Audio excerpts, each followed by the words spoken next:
ప్రభు నామమున మీ అందరికి వందనాలు. ఈరోజు దేవుని యొక్క వాక్యము వాగ్దానం.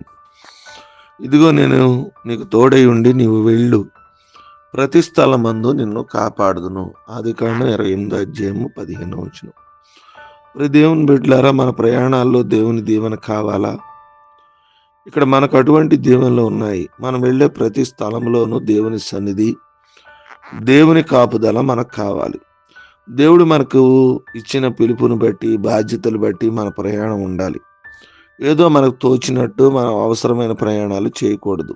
ప్రియమైన దేవుని బిడ్డలారా, ఒకవేళ దేవుని చిత్త ప్రకారం ఆయన పిలుపుని బట్టి మనకు ఏమాత్రం పరిచయం లేని ఇతర దేశాలకు వెళ్లాల్సి వస్తే అది ఎంత భారంతో కూడిన పని అయినా ఎందుకు అనుకోవాలి. ఒక విశ్వాసి ఈ లోకంలో ఎక్కడున్నప్పటికీ అతడు యాత్రికుడే కదా అని మనం గ్రహించాలి.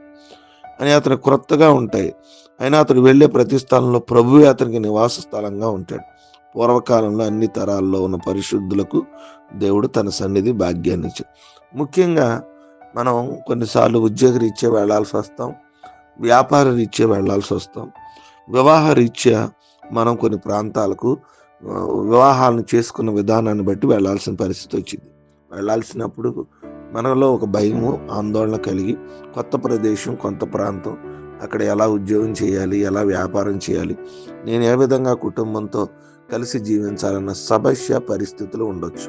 అలాంటప్పుడు మనం ఒక ఆలోచన కలిగి ఉండాలి. దేవుడు మనతో అంటున్నాడు, నువ్వు వెళ్ళు, ప్రతి స్థలంలో నేను ఉంటానన్నాడు.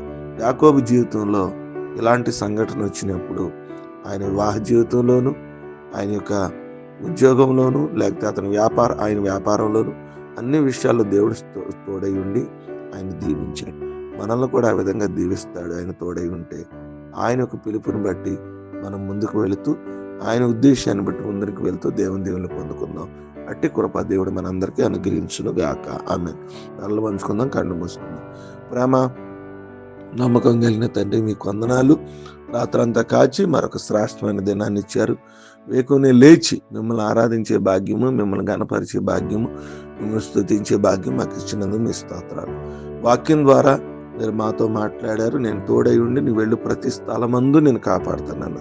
సంఘ బిడ్డలు ఏ ఏ స్థలాల్లో, ఏ ప్రదేశాల్లో, ఏ ప్రాంతాల్లో ఉన్నారో వారందరినీ దీవించమని, వారిని కాపాడమని ప్రార్థన విజ్ఞాపనం చేస్తున్నాను. మీ కాపుదలతో నడిపించమని కోరుకున్నాను. ప్రభా, జనవరి అంతా జ్ఞాపకం చేసుకున్నారు. నేను జనవరి మాసంలో ఆఖరి దినానికి మమ్మల్ని తీసుకొచ్చారు. అందుని బట్టి మిమ్మల్ని స్తుతిస్తూ నూతన నెలలోకి మమ్మల్ని నడిపించమని, ఆ నెల కూడా జ్ఞాపకం చేసుకోమని ప్రార్థన విజ్ఞాపం చేస్తున్నాం. వివాహ దినాలు, పుట్టినరోజులు, అనారోగ్యాలు, ఈ దినపు ప్రయాణాలు, మా అవసరతలు, బలహీనతలు, మా అక్కరతలు జ్ఞాపకం చేసుకుని ఈ దినమంతా మా పరిపాటులో తోడై ఉండి మాకు ముందుగా నడిచి మమ్మల్ని బలపరిచి మీ కృపలో నడిపించమని ఈ ప్రార్థన యేసునామమున నడుచున్నాను తండ్రి.